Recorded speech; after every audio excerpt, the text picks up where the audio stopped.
Hello అండి అందరికీ welcome to Padma Prasad vlogs. ఈరోజు కర్రీ వచ్చేసరికి కాజు పన్నీర్ కర్రీ చేశానండి. చాలా స్పైసెస్ తక్కువ వేసి పిల్లలు కానీ ఇంట్లో పెద్దవాళ్ళు కానీ ఎవరైనా కూడా తిని అమ్మో కడుపులో మంట అన్నారు. అంత బాగుంటుంది. చేసుకోవడం కూడా చాలా ఈజీ.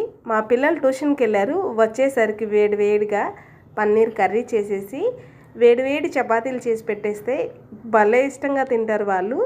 మా బాబుకైతే పన్నీర్ కర్రీ చాలా ఇష్టం. అందుకే నేను అప్పుడప్పుడు చేస్తూ ఉంటాను. ఇందులో కిటికీ ఏంటంటే పన్నీర్ కూడా నేను ఇంట్లోనే చేశానండి. ఈసారి ఎప్పుడైనా కుదిరితే పన్నీర్ ఎలా ప్రిపేర్ చేసుకోవాలనేది కూడా నేను ఫుల్ వీడియో చేసి పెడతాను. పన్నీర్ చేసుకోవడం కూడా చాలా ఈజీ. ఏమీ లేదు, పాలు విరిగితే చాలు. ఫుల్ వీడియో డీటెయిల్గా చూడాలంటే నేను కింద లింక్ ఇస్తానండి. మన ఛానల్ అప్లోడ్ చేస్తాను. నచ్చిందండి మీకు వీడియో అయితే లైక్ చేయండి. మన ఛానల్ని సబ్స్క్రైబ్ చేసుకోండి. మీకేం వంట కావాలో అనేది కూడా నాకు కామెంట్ చేయండి.